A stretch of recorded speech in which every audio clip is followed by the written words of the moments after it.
ఓం నమ శివాయ నమ. ప్రజలందరికీ నమస్కారము. తులరాశి ఫలితాలు మే నెల 2026.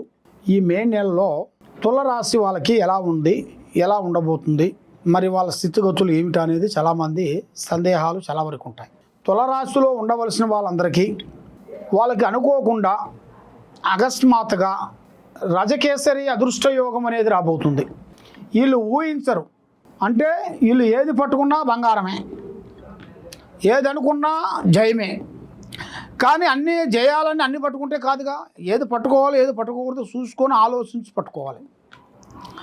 మరి ఇలా తులరాశి వాళ్ళు ఏదైనా కూడా మనసులో ఒకటి బయట ఒకటి నటన అనేది వీళ్ళ దగ్గర ఉండదు. ఏదైనా యథార్థంగా మాట్లాడతారు, ఉండదు ఉన్నట్టుగా మాట్లాడతారు. మరి ఇలా జీవిత యోగాన్ని బట్టి చూసుకుంటే 1, 2, 3 సంవత్సరాల నుంచి వీళ్ళు పడ్డ నరకము, వీళ్ళ పడ్డ బాధలు కష్టాలు తొలగిపోయే రోజు వచ్చేసేసింది. మరి ఈ నెలలో 16వ తారీఖు నుంచి వీళ్ళకి కొన్ని పనులు, కొన్ని కార్యక్రమాలు, కొన్ని మొదలయ్యే మార్గాలు కొన్ని కనబడుతున్నాయి. మరి ఈ 16వ తారీఖు నుంచి చేసే వ్యవసాయంలో కానీ, ఉద్యోగంలో కానీ, బిజినెస్లో కానీ, కొత్త పనులలో కానీ, కొత్త బిజినెస్లో కానీ కొన్ని చేంజెస్ ద్వారాగా వీళ్ళకి మంచిగా కలిసి వచ్చే మార్గాలు ఉన్నాయి. మరి ఇప్పుడు ఏ కార్యక్రమం చేసినా కూడా ముందుకు రావట్లే. ఏదన్నా ఒక పని అనుకున్నారనుకోండి, అది చేతి కాడికి వస్తుంది, నోటికి అందుకోకుండా పోతుంటుంది. ఇప్పుడు మీరు అనుకున్నది కూడా మరి ఎవరితో మీరు మాట్లాడేయాలనుకుంటున్నారు, కానీ అది మీకు అది కావట్లే. మీరు ఒకటి అనుకుంటే ఇంకోటి అవుతుంది. ఈ విధంగా లేనిపోయిన సమస్యలు మీకు ఎదురవుతున్నాయి. మనస్సు శాంతి లేదు. ఈ తులరాశిలో ఉండవలసిన వాళ్ళందరికీ మంచి యోగము, మంచి అదృష్ట బలం రాబోతుంది. కాబట్టి గత సంవత్సరంలో పడ్డ బాధలు కష్టాలు తొలగిపోయి మంచి యోగం అనేది రాబోతుంది. కాబట్టి మరి వీళ్ళ మీద నరదిష్టి ఎక్కువగా కనబడుతుంటుంది. అంటే ప్రజా ఏడుపు.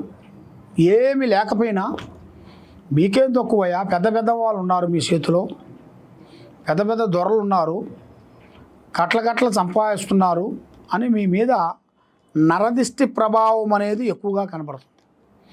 కానీ ఏ విషయమైనా కూడా యథార్థంగా మాట్లాడతారు.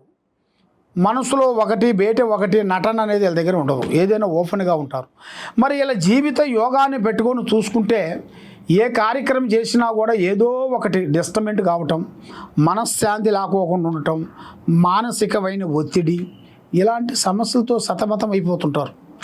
అలాగే సతమతం అయిన వాళ్ళకి మంచి రోజులు ఇప్పుడు రాబోతున్నాయి. స్త్రీ విషయంలో కొన్ని జాగ్రత్తలు మీరు పాటించండి. స్త్రీ వల్ల మీకు ఎంతో నష్ట ప్రభావం జరిగే మార్గాలు కొన్ని ఉన్నాయి. స్త్రీ నుంచి లేనిపోయిన సమస్యల్లోకి మీరు జుర్రే మార్గాలు కొన్ని ఉన్నాయి. మరి స్త్రీ విశేషంలో అతి జాగ్రత్తలు మీరు పాటించండి. మరి మీరు పూజించాల్సింది శ్రీ వెంకటేశ్వర స్వామిని పూజాబలం చేయండి.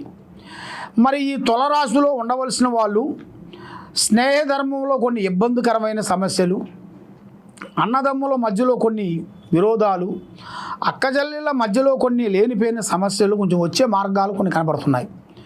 కాబట్టి ఏ సమస్య వచ్చినా కూడా మీ మనసులో ఉండాల్సిన ప్లాను, ఐడియా ఎవరికి చెప్పొద్దండి. పని అయిన తర్వాత చెప్పుకోండి, పని కాకముందు ఎవరికి చెప్పొద్దండి. మరి మీ జాతక యోగంలో చూసుకుంటే మంగళవారం రోజు చాలా మంచి రోజు. మీరు గత సంవత్సరంలో మీరు ఎన్నో రోజుల నుంచి బాధపడుతూ కింద పడిపోయారా? మళ్ళీ మీరు పైకి లేవాలి, అభివృద్ధిగా పొందాలి, మళ్ళీ మీరు అనుకున్న కోట్లు సంపాదించాలంటే మీరు ఏ కార్యక్రమం చేసినా కూడా మంగళవారం రోజున మొదలుపెట్టండి. ఆ మంగళవారం నుంచి మీరు మొదలు పెడితే మీ ఇంట్లో అష్టైశ్వర్యాలు, భాగ్యభోగాలు, మనశ్శాంతి మీకు ప్రాప్తి కలుగుతాయి.